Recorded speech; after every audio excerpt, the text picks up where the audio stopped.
What is going on, Diesel Nation? We're excited to have you guys with us today on the Diesel Podcast. I've got a really cool show for you today. Peter from SEMA is going to be joining me. And Peter works specifically with companies that are looking to get their products through the carb testing process and different ways and strategies that they use to be able to help people out, their members that they have, be able to get through that process. And there's a ton of questions over the last year, 18 months, or maybe even longer that I've gotten from small business owners out there saying, hey, how do I even start with this process? I don't even know where to begin. And that's what Peter does, is he helps companies be able to get through that. So I want to ask him about that, some tips that he has, and then also what SEMA does for automotive enthusiasts and the aftermarket in general. They do a ton of really cool things. So it's going to be a fun conversation. Before we get to it, though, I want to give a shout out to Wehrli Custom Fabrication, which is a sponsor of the podcast. We're really excited to have them on board with us. I've been a huge fan for the quality of the work that they do, and we've had guests on for a long time that are running their products and are huge fans, and they're some of the most passionate fans out there. And whenever I ask them, hey, what's done to the truck, they'll talk to me about Wehrli Custom Fabrication parts. And one of the things that I hear a lot from them is the quality of the product and the fitment, which is so important when we invest money to our daily driver, a project truck, or if we're building a SEMA truck, is being able to make sure the product not only performs the way that we want, but it looks great. And so, being, at home working on a project on the weekend, something like that, we want to make sure that product fits. And they put a lot of time and detail into making sure that happens. And they got a ton of choices for colors. So whether you're, building that SEMA truck or you just want a certain color combination on your daily driver, they can get you taken care of. Make sure and go to wcfab.com. You can check out what they have. And if you're a shop owner out there looking to stock their product, go to turn14.com and you can get set up with them. They make it super easy to order parts, get you tracking, invoicing, all that sort of stuff. So it helps you keep your business running as smoothly and quickly as possible. Also, I want to encourage you guys, if you're not on our Discord, you need to get on there. Go to the Diesel Podcast and you'll find a link in our bio there or down below. There's a link right to it. We've got about 150 members on there in less than a month, and there's a good mix of Cummins, Duramax, Power Stroke owners. A lot of different questions, whether they're old trucks, new trucks, guys working on builds, want opinions on different things. And so it's a great place to be able to chat with myself, other podcast fans, and be able to, show off your build or ask questions. A lot of us have kind of been down the road of modifying them or improving them or trying to get better reliability. So we can offer tips to you to be able to save some money and some time. All right, let's get to the podcast with Peter from SEMA and chatting about the CARB-EO process. Peter, welcome to the Diesel Podcast. I'm excited to chat with you today about SEMA and the CARB-EO process and a lot of topics that I know our audience is going to care about, whether they're a shop owner or a truck owner. We're hearing a lot about it, and so I'm excited to be able to chat with you today and learn more about what you guys do and the process of emissions compliance and testing. Great. Thanks for having me, Patrick. Yeah, I wanted to start and have you tell us a little bit about yourself and SEMA and what you do there so we understand kind of the background and what as an organization you guys do to help us who are auto enthusiasts. Sure. So my title here at SEMA is the Director of Emissions Compliance. And this is a department that SEMA formed about 7 years ago. We saw a need. SEMA saw a need. And, what we're experiencing right now with different EPA enforcement issues was foreseen. We knew that this was a likelihood. And so SEMA set about to prepare for that by building up a department that was skilled at dealing with emissions compliance issues. So that's really why the department was started. I come from a background of diesel experience. I've done emissions compliance work in the industry prior to working here at SEMA, so I had some pretty good knowledge about it, both gas and diesel actually.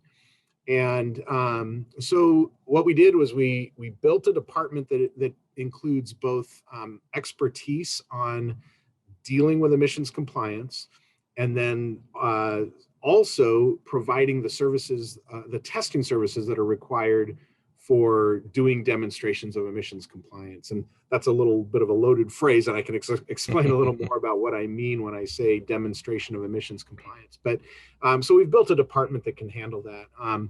The kind of anchor for that is our emissions laboratory. We have a laboratory where we do emissions testing on a chassis dynamometer. The testing that's done for the purposes of emissions compliance is pretty sophisticated. It's basically the same testing that the OEMs have to do to prove that their vehicles meet the standards set by CARB and EPA.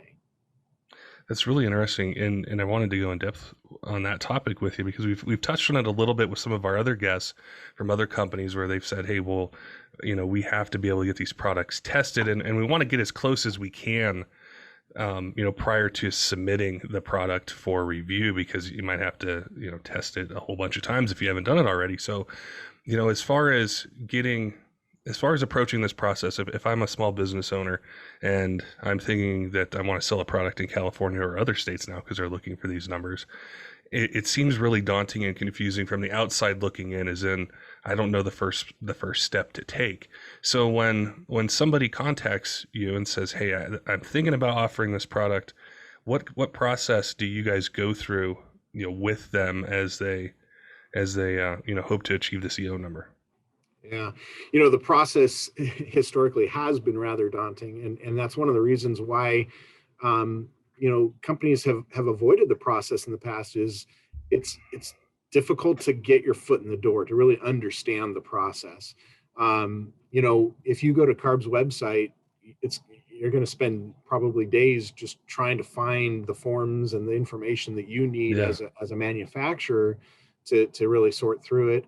And then once you do get to that point, if you have to go through testing, you got to find the right kind of laboratory. You've got to find, you got to weigh the cost of doing that testing and all those things. So there is a lot involved, and those are the issues, the mysteries that SEMA has set out to unravel, and to make sure that we're providing guidance to our members to get through those issues. Where we would start. So if you came to me and said, hey, I've got this product, I want to, I'd like it, I want to show that it's emissions legal. Historically, our advice to any one of our members would be to obtain a CARB EO. Now, an EO stands for executive order. It's basically a document that indicates that your product has gone through some level of demonstration of emissions compliance. And it's either been tested, or it may just have gone through an engineering evaluation. But it's in some format, it went through a process whereby an engineer at the California Air Resources Board said, we believe that this product will not have a detrimental impact on ambient air quality. So they deem it to be compliant. Now, that that document is what they call an exemption from the portion of the vehicle code that says that you're not allowed to sell products that might alter emissions, right? Okay. So as it stands today, if you didn't go through that process, wanted to sell that product, you couldn't legally sell it in California if it's an emissions related part. Even if it may be a clean part, if you don't have an EO that says that it's compliant, then it's not legal to sell. So that EO is very important. Now, the reason that we would steer people towards obtaining an EO is because EPA also recognizes the CARB EO as a proper demonstration of emissions compliance. Now, the unique thing about EPA is there are other ways to show, to demonstrate emissions compliance. The EO is not the only avenue. But it is the most robust in terms of being 50 state legal. So if you have an EO, EPA recognizes it, and you can call that product 50 state legal. So historically, we've steered people that direction. Now we're getting to a point where there are some distinctions that would make it viable to approach EPA compliance only and not pursue a CARB EO. And SEMA is actually working on a new program where we will provide certification for products that meets the EPA requirements without going quite the full distance of showing of obtaining a CARB EO. There's a few different reasons we can get into for that, but so that's kind of where we start. We say, okay, let's obtain a CARB EO for your product. Now, how do we go about doing that? It starts with understanding a little bit of about the product. What is the product? What does it do? What is it, how is it designed? And are there any concerns that we might have about its design that could impact emissions? If we can demonstrate on paper that product will have no impact on emissions or minimal impact on emissions, oftentimes it'll obtain a CARB-EO without having to go through testing. So we call that engineering evaluation, and it's a legitimate process, and the CARB engineers are skilled at determining whether or not they need more information. And if they do, then they're going to issue us what we call a test letter. They're going to respond to that application, that information that we submitted, with this document that says, we want you to test your product on a given vehicle. They'll specify the vehicle, and we want you to run this set of tests. And you have to run those tests as described by the federal test procedures. That these are procedures that are documented that we follow here in our lab. And once you run through that process and you submit that test data back to CARB, and they've had a chance to review it, then they issue the EO. So those are the basic steps in the process. Well, I was thinking of a question when we were mentioning the CARB process and then the EPA. And as far as choosing maybe potentially which direction to go, are they more stringent or is it harder to get a CARB-EO number than it is to say potentially, I know it depends on the product, but to get EPA compliance with the product, where a company might say, I think I can achieve the EPA compliance maybe quicker or easier than a CARB-EO number, or a company might say, hey, I think that everyone's going to look to CARB it one day, so I might as well just go this route now so that I don't have to retest 3 years from now when another state jumps on or something like that. Yeah. So let's talk a little bit about EPA and what their requirements are. So there was a lot of confusion on this subject up until about November of last year, a little bit before that. We historically, the reason that we had kind of recommended the CARB-EO is because the documentation in the Clean Air Act, and there's an addendum to that called Memo 1A or Memorandum 1A, that kind of was intended to clarify what's required for aftermarket products and how an aftermarket product can comply with the Clean Air Act. The Clean Air Act is similar to the California Vehicle Code. Both of those bodies of legislation say that you're not allowed to alter a vehicle from its certified condition. When you drive a new vehicle off the lot, it's certified, right? It's already gone through a process of demonstration, and EPA and CARB have certified that vehicle. So the Clean Air Act and the California Vehicle Code both say that you, as the owner of that vehicle, are not allowed to alter that from its certified condition. And that actually applies not only to you as the vehicle owner, but also to retailers that might sell that product, installers that might install the product, manufacturers that might make the products. Everybody kind of in the chain can be affected by those rules. However, in both cases, there are exceptions. And in the case of California, the EO, obtaining an EO provides you that exception. In the case of EPA, they don't have a program like the CARB-EO program. Basically, what they say is it's up to you as the manufacturer to do your own self-certification or your own demonstration of emissions compliance. So again, the CARB-EO has historically been the best way to handle that. But in November of last year, November of 2020, EPA did provide a clarification of what they mean by demonstrating emissions compliance. They use the term reasonable basis. If you have a reasonable basis for being able to show that that your product is compliant, then that will satisfy EPA. The problem is that there's not a whole lot of understanding of what we mean or what they mean by reasonable basis. So that's what the clarification is. That document that they provided in November provides much more detail about how you can show reasonable basis. And what it boils down to is there's really two options within that EPA document that are meaningful to our industry. The first is it says, if you have a CARB-EO, you're good. So that's a reasonable basis. The second is in loose terms, I'm not going to quote it directly, but basically, if you do the type of testing that would normally be required to obtain a CARB-EO, then that will also serve as a reasonable basis. So this is a long answer to your question to say that in most cases, the testing for EPA is going to pretty much be the same as what would be required to obtain a CARB-EO. Now, why would we choose to just pursue EPA compliance and not a CARB-EO?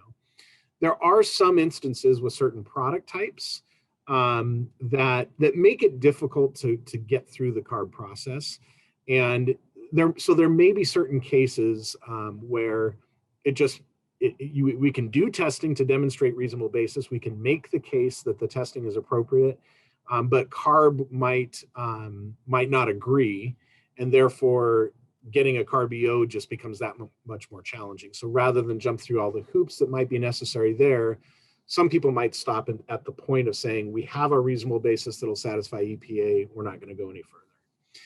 I will say that in most cases that would probably be related to gasoline vehicles rather than diesel.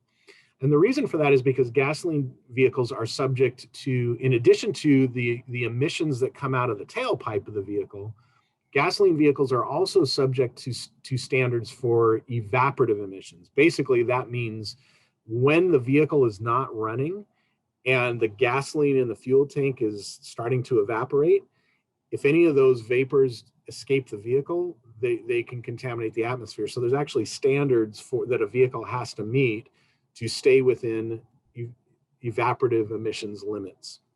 So that's that strictly applies to gasoline. It doesn't apply to diesel. And many of the difficulties that we see today in the CARB-EO process are kind of connected to that evaporative emissions process. What's really interesting to me about this is, I think if I was a fabricator or small business owner and I made product and I was thinking about doing this, is I wouldn't have I definitely wouldn't have the knowledge on where to start. And then also, how am I going to afford or know the process to go through for testing equipment? Right. And I think what we've seen in specifically diesel, but I know it's also in the gas aftermarket as well, is company and enthusiasts are saying, okay, I understand I need to go through this process, and the aftermarket products that are offered are changing. And so are you seeing an increase in people reaching out to you and saying, hey, I need help with this. I want to do it the right way. I want to go through this process. And I think that's what's so incredible about what SEMA offers is just the testing alone is invaluable. And that's not even taking into account the expertise that you have and your team has and the whole organization in working through this. And I really wanted to make that connection because it's rare and it doesn't exist anywhere else in the aftermarket, to my knowledge, where you have an organization that has this expertise and says, hey, we have the testing equipment and we'll help you through this process. Yeah. Just looking at the last 6 months or so, we've seen somewhere between a 5 and 10-fold increase in inquiries from companies. Some of them are SEMA members that are contacting us, and some aren't. And oftentimes we'll encourage them to become a SEMA member just to be able to take advantage of the benefits that we do offer to members in that respect. So yeah, we've seen a dramatic increase. We offer the services that we offer to our members are free right now. They have to be a SEMA member to be able to take advantage of those, but we offer free services in the assistance with preparing the necessary paperwork. So that's one side of what we do.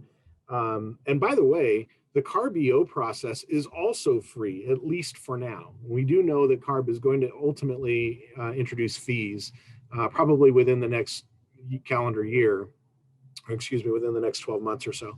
But for now, what CARB does that for processing those applications is a free service. So that's something that's worth the cost of membership with SEMA to take advantage of. Now, lab testing does cost. There are some costs associated with that, and of course, anytime a member, or a company contacts us and wants to know, what to expect, we try to give them some kind of a ballpark idea, and then they're going to need to decide whether that cost is worth it to them to then have a product that's emissions compliant that they can sell legally. And I will say that in most cases, that is within their grasp. In other words, the cost of testing is not such that it puts them beyond a desire to pursue that. We also make great efforts to ensure that they get the best bang for their buck out of that testing, right? So the testing is relatively expensive, again, depending on the type of product and the specific testing that's required. It can range anywhere from $3,000 to $10,000 for a round of test.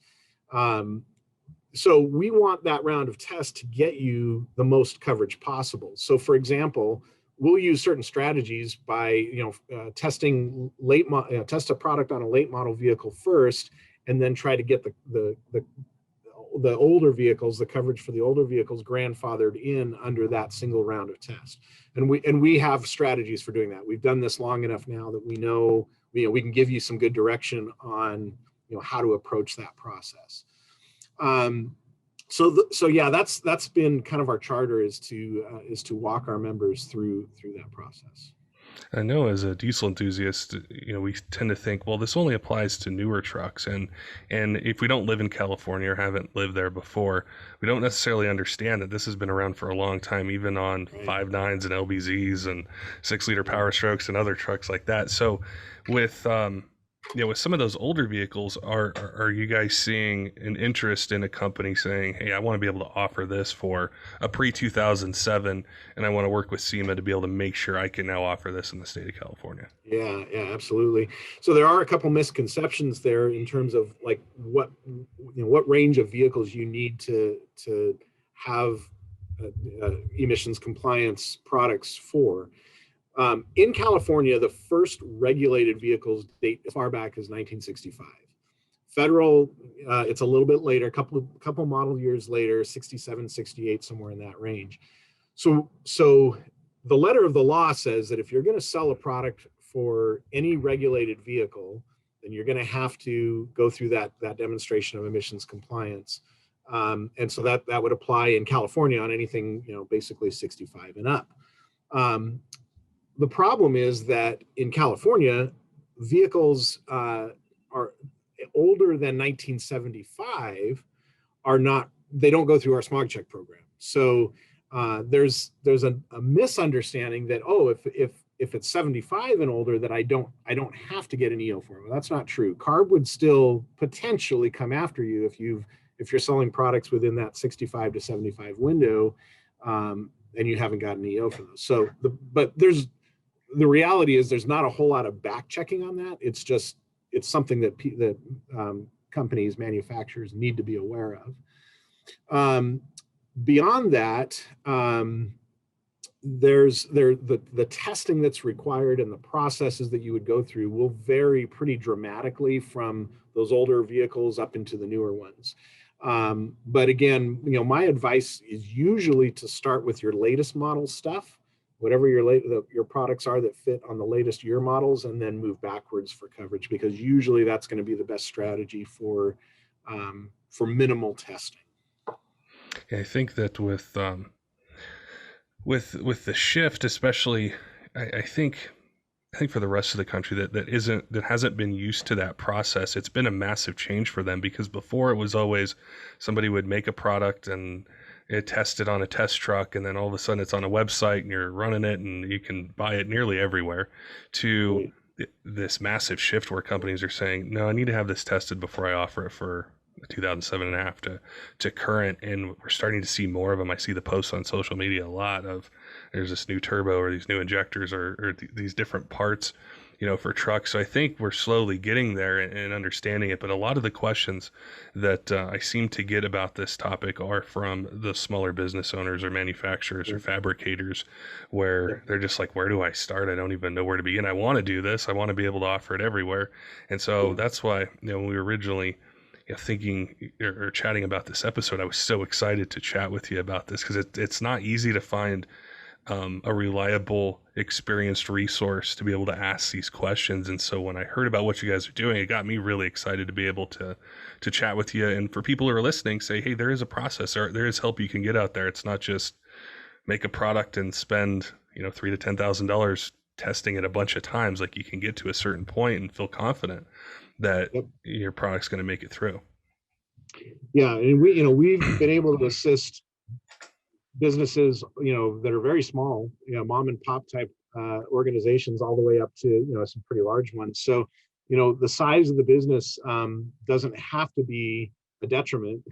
Yeah. Certainly it's probably going to be a little bit of a steeper hill to climb, but there are viable products that are when I say viable, that can go through and demonstrate emissions compliance, that you may not necessarily think could initially.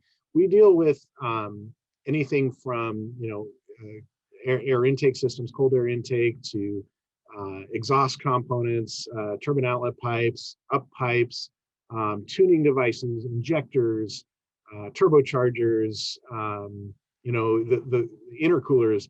It's a pretty broad gamut of types of products that can go through the process. So there are many viable products out there that can obtain emissions compliance. I think the education is also the key as well, not just with the general public, or not just with the company that may make a product, but then also the facilities that, if you have to go get an emissions test. And I know over the years I've read, things from people on a forum or social media where they say, and they live in California and they take their truck somewhere, and the smog shop says, well, where's your EO number? And there's this massive confusion on, or is it the sticker came on it and I don't know where it is and I got to find it. So just educating people on how the process works, I think is incredibly important as well, because there's no way this is just going to slow down or just apply to California. It's applying everywhere now. And just the perception I have is a lot of states are looking towards that CARB-EO process and saying, hey, well, these guys already figured it out a long time ago. We're going to follow, the process that California has for it, or we're going to, honor the EO numbers that they have. And so it's almost like that roadmap is done. And then now we're just educating people through podcasts, through the things you guys do, through SEMA itself, in the fall, and the different events and conferences that you guys have, how important that education is. Yeah, I'm glad you mentioned the show in November. We, the SEMA show is a great opportunity for gathering of our industry comes together, and we have opportunities to talk about these kinds of things. We offer a seminar on Thursday of the SEMA show, which I think this year it's November 4th. Which covers, it's basically everything that you need to know about emissions compliance. So our goal is to give you a good overview of the information that you need, and to give you the right resources. In those seminars, historically, we've typically had a panel that includes both myself, and then experts from CARB and EPA, and even from our legal team that are there to answer the hard questions about emissions compliance.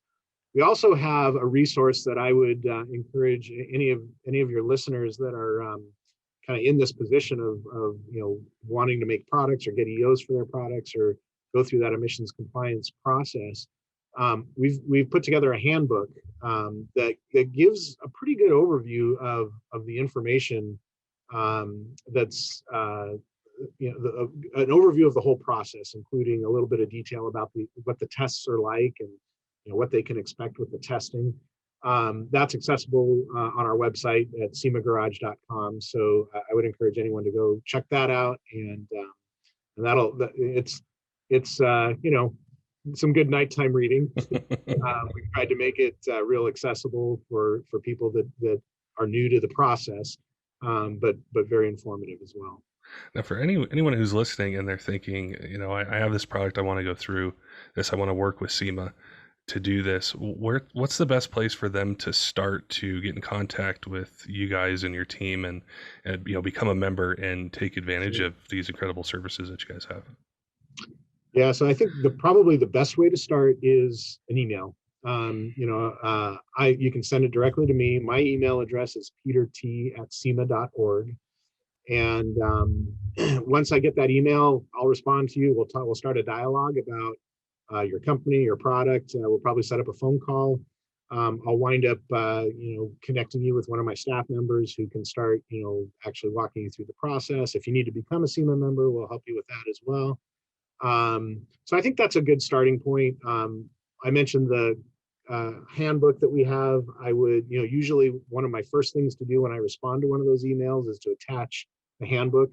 But you can download it from our website, so it's easily accessible there as well. So looking at the website or sending an email, my email address and other staff members are listed on that website as well. So if you can remember semagarage.com or peterT@sema.org, either one of those will get you there. Well, I appreciate your time today, Peter, chatting with me and answering these questions, and then also what you guys are doing for the aftermarket, not just with Carbio numbers, but lots of other things that you guys are doing for enthusiasts out there. So it was great to learn more about the process and what you guys are doing to help not just truck owners, but then also entrepreneurs that are out there that have an idea, they have a product that they're thinking of, or an established company that's saying, hey, I want to be able to offer this product and have this testing process behind it. So it's great to chat with you, and I had a great time and appreciate your time today chatting about it. Thanks, Patrick. I appreciate it. Don't forget, diesel fans, make sure and head on over to wcfab.com. Check out the complete lineup of products that they have for diesel trucks. And if you have any questions, which you might, depending on the kind of build that you have or what you're looking to do with the truck, they're more than happy to chat with you. Send them an email, and they'll be they'll get right back to you and be able to make sure you get the product that you're looking for. If you're a shop owner, go to turn14.com. They can hook you up with WC Fab parts and make the whole process really easy. Also want to give a shout out to two of our Patreons. We got Wrights Diesel Services and Texas Diesel Supply. If you're looking for more content, there's episodes that we're going to have that are just Patreon exclusive that we're not going to release on YouTube and any of the podcast apps for our Patreons as a way to thank them for their support of us. You can find the link down below, or if you go to Instagram, the Diesel Podcast, you'll find the link in our bio. And there's a lot of different choices you have, not only to be able to engage with us, but if you want to show off your truck, have it be our podcast cover for a month, or you want to be a producer, for an episode, have your name read on air. There's lots of really cool things. You also get episodes first as well. So there's a lot of exclusive perks we have for hardcore fans. We know that there's thousands and thousands and thousands of them out there. So I want to see you guys on Discord, want to see you on Patreon, and I rely on you guys giving me feedback as far as the questions I should ask, the topics that you want to hear. This is really your podcast, and I'm simply in the driver's seat, taking it where you want to go. So I want to hear from you guys and see you on there. Until next time, keep the shiny side up.